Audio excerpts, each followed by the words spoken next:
ہم میں سے قسم کھا کے ہم کہہ سکتے کہ ہم میں سے کسی نے بھی کربلا کے شہیدوں کو ان ظاہری آنکھوں سے نہیں دیکھا. نہ ہم نے کسی شہید کو تڑپتے ہوئے دیکھا، نہ ہم نے کسی شہید کو دم توڑتے ہوئے دیکھا. تب ہمارا یہ حال ہے کہ ہر سال ایک ہی تذکرہ ہے. سوچئے اس کا حال کیا ہوگا جس کو روز کربلا کا منظر دکھایا جاتا ہے، اور ایک مرتبہ نہیں، 2 مرتبہ نہیں، دن میں کئی مرتبہ. بعض علماء کہتے ہیں دن میں 70 مرتبہ فرزند زہرا کو کربلا کے شہیدوں کا منظر دکھایا جاتا ہے.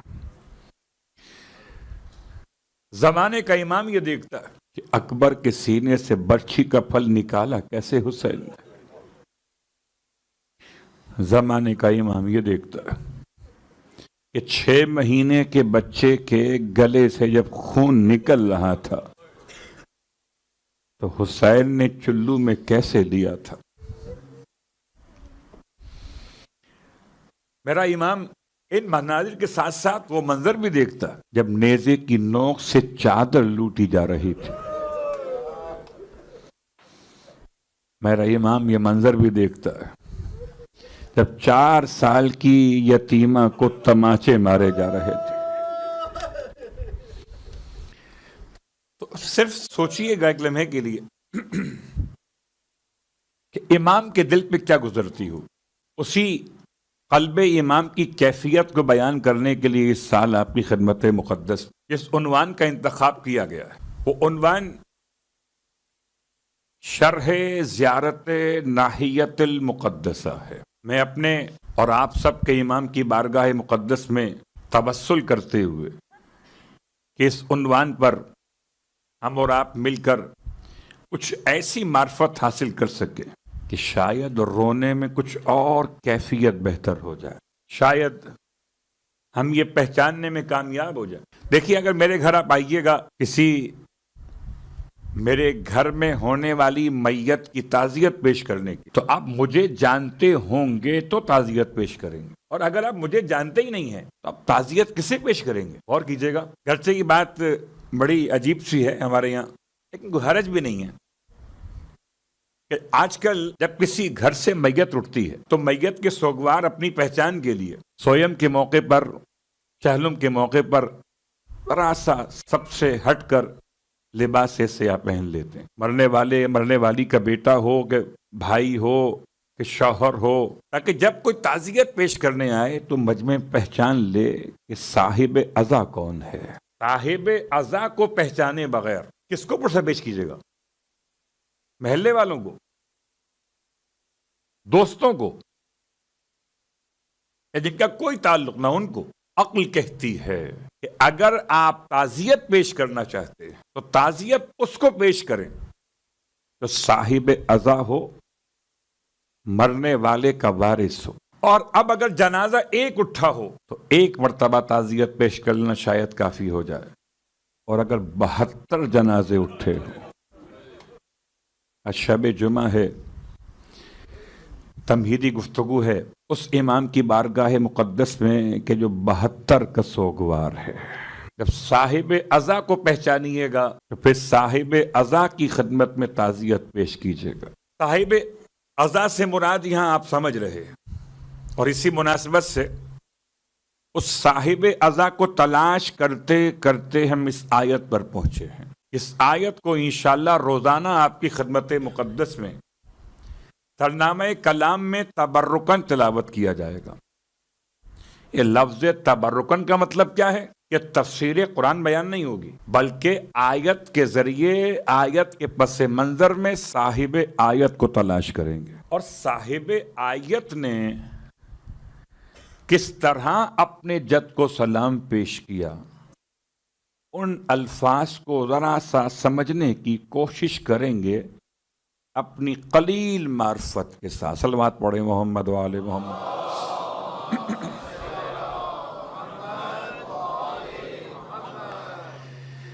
تو آئیے آج اس آیت کا ترجمہ اور ذرا سی اس کی شناخت اور پہچان کر لیں. سورہ مبارکہ الزخرف اس کا ایک نام سورہ حامیم بھی ہے۔ قرآن مجید میں اگر آپ ترتیب میں تلاش کریں 25ویں پارے میں یہ سورہ ملے گا۔ سورہ کا نشان سورہ نمبر 43 ہے، اور نزول کی ترتیب میں اس سورہ کی جو نمبرنگ ہے اس کے لحاظ سے 63 ہے، یعنی 20 کا فرق ہے، 43 اور 63۔ سورہ الزخرف، سورہ حامیم 25ویں پارے کے اندر ہے۔ یہ پورا سورہ مکۃ المکرمہ میں نازل ہوا، سوائے ایک خاص آیت کے کہ اگر کبھی اس سورے کی تفسیر بیان کی جائے تو اس آیت کی تلاوت کا لطف الگ ہوگا کہ وہ آیت کہاں پر نازل ہوئی۔ نہ مکے میں نازل ہوئی، نہ مدینے میں نازل ہوئی، نہ سفر میں، نہ حضر میں، نہ میدان میں اور نہ گھر میں۔ وہ آیت ایسے مقام پہ نازل ہوئی جس کی خبر یا خدا کو یا خدا کے مصطفیٰ کو یا خدا کے مرتضی کو۔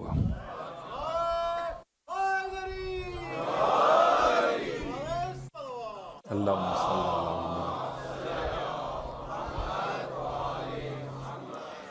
آج وہ آیت نہیں پڑھ رہا ہوں تاکہ آپ کل سرچ کیجئے، ذرا ہم بھی دیکھیں کہ آپ کی جو تحقیق ہے وہ کہاں تک پہنچے گی۔ پھر ہو سکتا ہے کل اس آیت کا تذکرہ بطور تبرکن دہرا دوں۔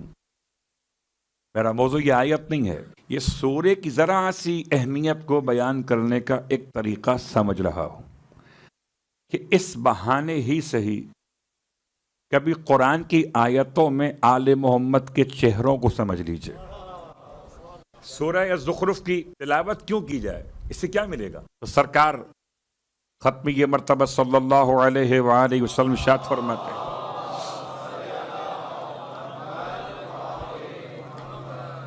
کہ جو شخص بھی سورہ زخرف کی تلاوت کرے گا پروردگار عالم قیامت میں اس سے فرمائے گا، خدا بات کرے گا اس سے جو آج خدا سے بات کرے گا۔ بس جو طریقہ بات کرنے کا ہے مصطفیٰ نے بتایا ہے کہ یہاں سورہ زخرف پڑھو، تم خدا سے بات کرو، اور قیامت میں خدا تم سے بات کرے گا۔ خدا کیا بات کرے گا؟ خدا ہر کس و ناکس کو منہ نہیں لگاتا، خدا اس کو منہ لگاتا ہے کہ جو منہ لگانے قابل ہیں۔ اللہ اکبر۔ قیامت میں خدا بات کرے گا، پیغمبر فرما رہے ہیں حدیث، کیا بات کرے گا؟ سورہ زخرف کے پڑھنے والے سے فرمائے گا آج تمہیں کوئی خوف نہیں ہے، نہ کوئی تمہیں پریشانی ہے، نہ کوئی خوف ہے، نہ کوئی پریشانی۔ جاؤ جنت میں حساب کے بغیر جاؤ۔ اللہ اکبر، لفظ حساب کے بغیر۔ اللہ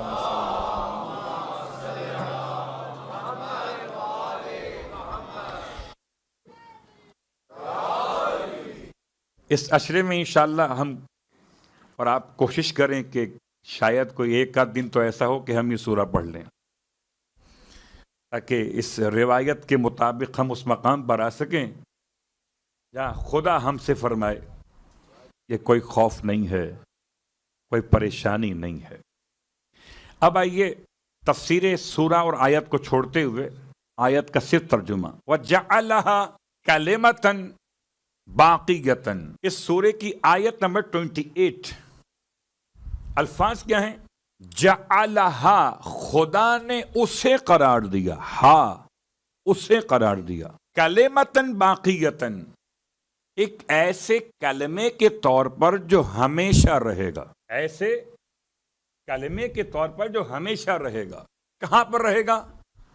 فی عقبہ، اس کی نسل میں رہے گا۔ دونوں ضمیریں ہیں، اب جو با ضمیر ہیں وہ ضمیر کا مرجع پہچانیں گے، جو بے ضمیر ہیں انہیں سمجھ میں ضمیر نہ کبھی کل آئی تھی نہ آ جائے گی۔ صلوات پڑھیں محمد و آل محمد۔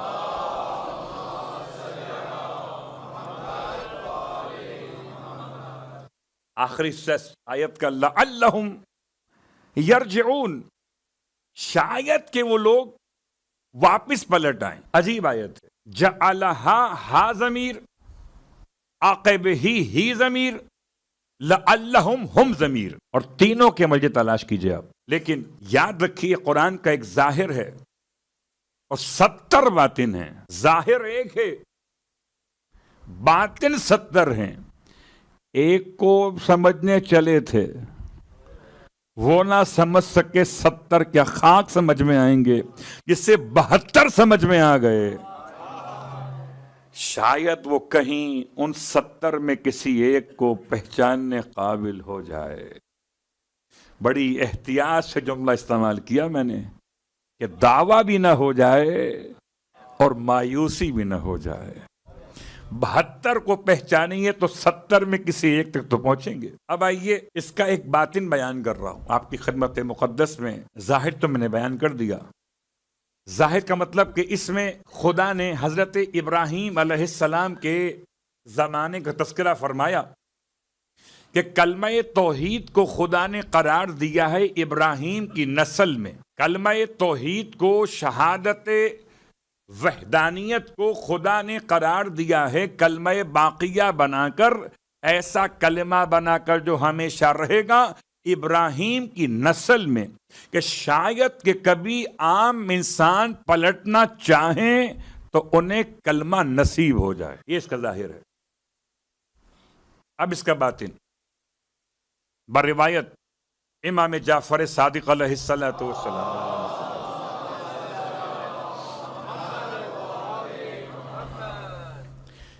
کہ پروردگار عالم نے یہ عقب ہی کے اندر ضمیر جو پلٹائی ہے، اس سے مراد امام حسین علیہ السلام ہے.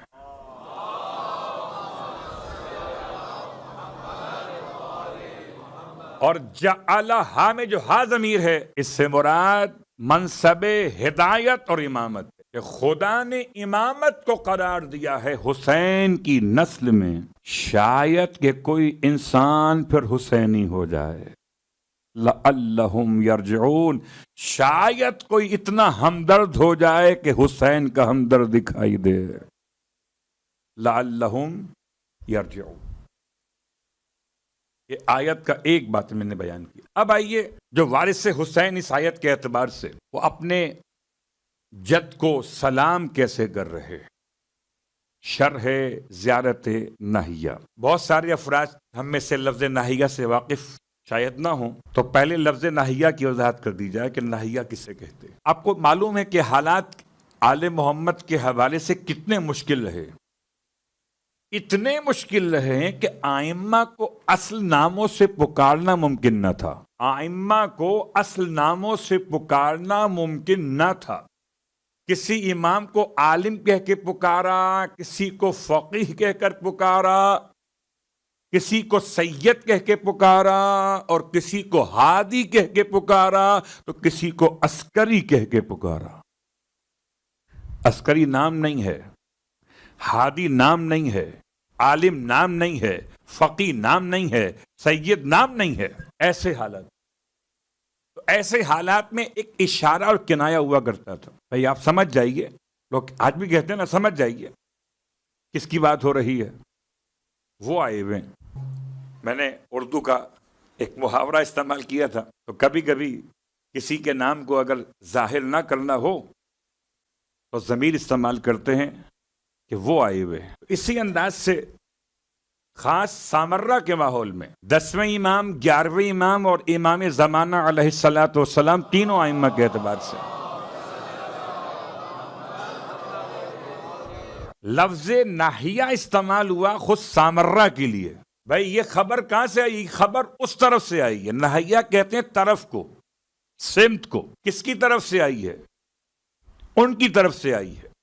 تو یہ لفظ طرف اردو میں، لفظ سمت اردو میں، اس کا عنوان عربی کے لحاظ سے ناہیہ ہے. اور الف لام کے ساتھ الناہیہ، اس سے مراد شہر سامرہ ہے. اور الناہیہ میں شخصیات سے مراد دو شخصیات ہیں، ایک امام حسن عسکری علیہ السلام اور ایک امام زمانہ علیہ السلام. دو شخصیات. کہ جب کوئی خبر 11ویں امام سے پہنچانی مقصود تھی آپ کا نام لیے بغیر، تو کہتے تھے کہ ناحیہ سے خبر آئی ہے۔ جب کوئی خبر پہنچانا مقصود تھی امام حجت سے نام لیے بغیر، تو کہتے تھے کہ ناحیہ سے خبر آئی ہے۔ اب اتفاق یہ کہ زیارت ناحیہ بھی دو قسموں کی ہے۔ یہ قسم کا مطلب دو الگ الگ عبارتیں ہیں۔ ایک زیارت ناحیہ مشہورہ ہے اور ایک زیارت ناحیہ غیر مشہورہ ہے۔ اب لفظ غیر استعمال کر کے پریشان نہ ہوئیے، یہ غیر بھی اپنی ہے۔ کچھ غیر غیر ہیں، کچھ غیر اپنے ہیں۔ تو لفظ غیر اردو والا اور ہے اور عربی والا اور ہے، اور یہ غیر کس کے مقابلے پر؟ مشہور کے مقابلے پر ہے۔ ایک مشہور ہے اور ایک غیر مشہور ہے، بالکل ایسے جیسے زیارت عاشورہ مشہور اور غیر مشہور، ایسے زیارت ناحیہ ایک مشہور ایک غیر مشہور۔ زیارت ناحیہ غیر مشہور کیا؟ پہلے سن لیجئے، ذرا سی تمہید ہے، ابھی ہم اس کے الفاظ پر آج شاید نہ پہنچ سکیں گے، آپ کی خدمت میں پیش کریں، ذرا سی تمہید مکمل ہو جائے۔ اور یہ تمہید اس لیے انشاءاللہ فائدہ مند ہوگی کہ ہو سکتا ہے کہ آنے والا کل، یعنی کل کا دن، امام زمان کا ظہور ہو جائے، پھر ناحیہ، اور پھر ہم اگر کل 12 محرم کو زمانے کے امام کے ظہور کے بعد اگر امام کی خدمت میں امام کے جد کا پرسہ پیش کرنا چاہیں تو کن الفاظ کا انتخاب کریں؟ اس لیے یہ بہت اہم۔ تو میں نے چاہا کہ پہلے ذرا اس کی وضاحت ہو جائے کہ ناحیہ غیر مشہورہ کیا ہے۔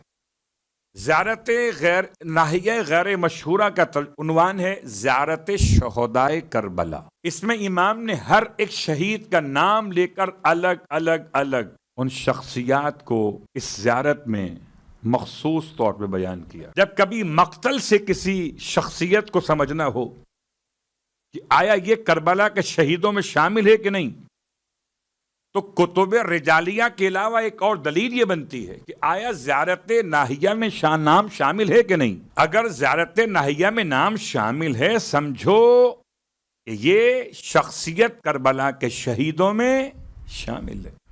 اب آئیے، اتنے سے تعارف کے بعد یہ زیارت ناحیہ غیر مشہورہ، بعض کہتے ہیں یہ اصلاً غیر مشہورہ والی زیارت امام حسن عسکری علیہ الصلوۃ والسلام آپ کی بارگاہ سے آئی۔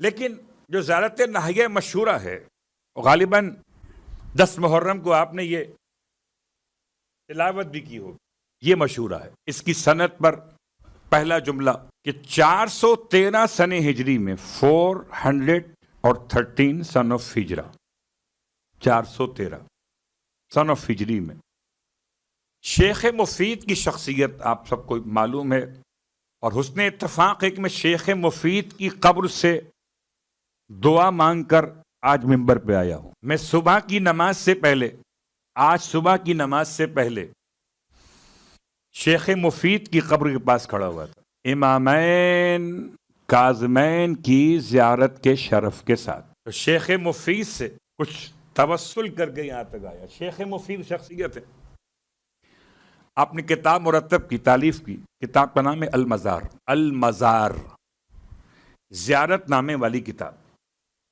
اور اس کتاب میں شیخ مفید علیہ الرحمہ نے اس زیارت کو سب سے پہلی شخصیت ہیں کہ جنہوں نے اس زیارت کو اپنی کتاب میں نقل کیا۔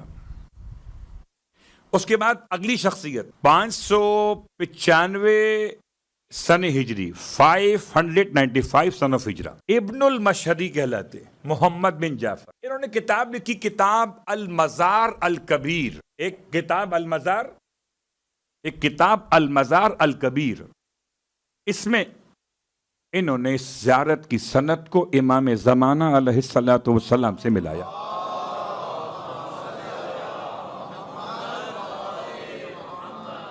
اور اس کے بعد کے علماء نے اور پھر محققین نے اس زیارت کی وضاحت میں بہت سارے الفاظ اپنی کتابوں میں لکھے۔ صرف 2 اشارے آج کی حد تک کافی تھے کہ ایک وہ کتاب جہاں سے یہ زیارت سب سے پہلے لوگوں کے لیے سامنے آ سکی، اور اس کے بعد دوسرا وہ شخصیت کا حوالہ کہ جنہوں نے براہ راست اس کی نسبت کو امام سے قائم کر کے بیان کیا. اور اب آئیے تیسری بات اس زیارت کے حوالے سے. گرچہ بہت کم لوگ اس کی شرح بیان کر سکے آج تک، بہت تلاش کرنے کے بعد صرف 9 علماء ایسے گزرے کہ جنہوں نے زیارت ناحیہ کی شرح کو لکھا. صرف 9 علماء، 7 کتابوں کے حوالوں کے بعد 9 علماء ایسے گزرے کہ جنہوں نے زیارت ناحیہ کی شرح کو لکھا. زیارت ناحیہ کیا ہے؟ یہ سمجھیے ایک بیٹے کا اپنے باپ کی شہادت پہ مرثیہ ہے.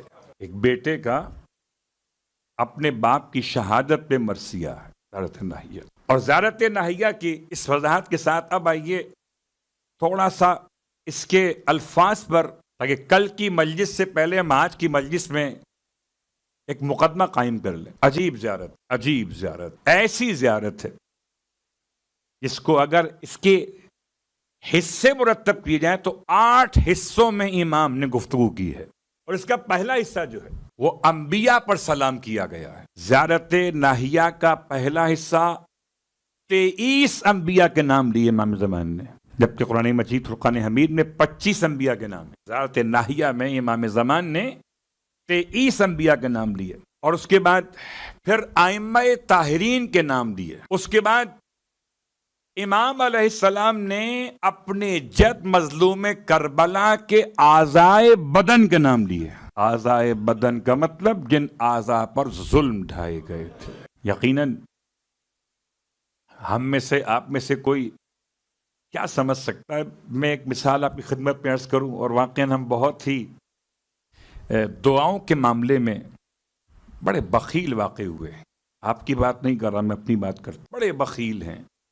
جب دعا مانگتے ہیں، منت مانتے ہیں یا مانگتے ہیں، تو اپنی ذات سے باہر نکلتے ہی نہیں ہیں. بچہ بیمار ہے، میری ساری دعاؤں کی توجہ کہاں پر ہے؟ بچے کی شفا یابی پر. جاب ختم ہو گئی، اب ساری منتیں مرادیں کس کے لیے؟ جاب کے لیے. ایسا ہے کہ نہیں ہے؟ مکان کرائے کا ہے، تو اب ساری نظر و نیاز کس کے لیے؟ منت کے نام سے. کس کے لیے؟ کہ یہ مکان نہ ہو جائے. تو کیا یہ غلط ہے؟ غلط نہیں، لیکن اتنی بلند بات بھی نہیں ہے کہ ہماری تعریف کی جائے. بھائی پیاسا اگر پانی مانگے اپنے لیے تو پیاسے کی تعریف نہیں ہوگی، تعریف پانی دینے والے کی ہوگی.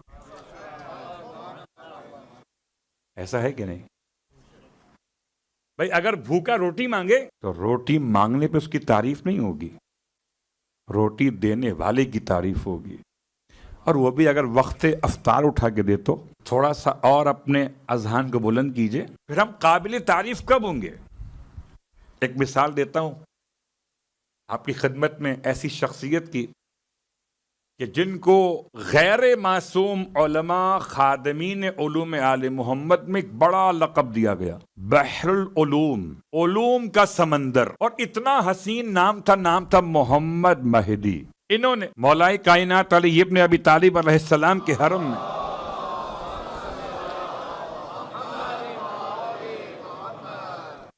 40 روز کا کوئی عمل انجام دیا. اب کچھ اس نماز تھی، کچھ زیارت عاشورہ کا عمل تھا، اس میں اختلاف ہے. وہ عمل کیا تھا؟ 40 دن کا خاص عمل. اسے ہم اردو میں کہتے چلہ کاٹا. 40 دن عمل کیا مسلسل. اللہ اکبر. اور کیا آپ کی منت کیا تھی؟ آپ کی حاجت کیا تھی؟ آپ کی مراد کیا تھی؟ نہ مراد صحت بدن کی، نہ مراد رزق جسم کا، نہ مراد مکان سر چھپانے کے لیے، نہ حاجت اولاد، نہ اموال، نہ اسباب، کچھ نہیں تھی.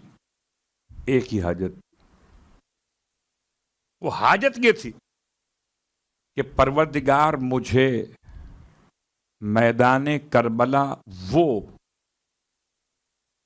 اس میں خیام حسین لگے ہوئے تھے وہ دکھا دے. شاید ہم میں سے کبھی کسی نے کوئی ایسی منت، کوئی ایسی حاجت ذہن میں قائم بھی نہ کی ہو. ہم بہت سے بہت کربلا کی دعا مانگ لیتے. زیارت کربلا اور ہے، زیارت میدان کربلا اور ہے. زیارت روضہ حسین اور ہے، زیارت چہرہ حسین اور ہے، زیارت ذریح مقدس اور ہے، زیارت پامالی بدن اور ہے۔ اب ان کی دعا قبول ہوئی کہ نہیں ہوئی، حاجت پوری ہوئی کہ نہیں ہوئی؟ آپ سمجھ سکتے ہیں کہ کیا کوئی اگر مولائے کائنات کے حرم میں 40 دن کوئی عمل کرے تو کیا خالی ہاتھ جائے گا؟ جبکہ نام اس کا محمد ہو، اسے علماء کہتے ہوں کہ علوم کا سمندر ہے۔ آپ کو حالت خواب اور حالت بیداری کے درمیان کی کیفیت تھی۔ کبھی کبھی ہو سکتا ہے ایام ازاں ہیں تو شاید آپ کو کبھی کیفیت وارد ہوئی ہو کہ مصائب سن کے گئے، رات کو گھر میں جا کے لیٹے تو شاید مصائب کی کیفیت میں نہ نیند پوری آئی تھی نہ پورے بیدار تھے، کچھ آپ نے کربلا کا منظر دیکھ لیا، شاید کسی کو خواب میں علم دکھائی دیتے ہوں، کسی کو خواب میں ذوالجناح کی شبی کی زیارت ہوتی ہو سکتا ہے، ایام ازاں ہے نا۔ لیکن انہوں نے اپنے خواب اور بیداری کی کیفیت میں، اس کو حالت کشف کہا جاتا ہے، کربلا کے پورے منظر کو دیکھا، خیمہ حبیب ابن مظاہر کو دیکھا، خیمہ عباس علمدار کو دیکھا،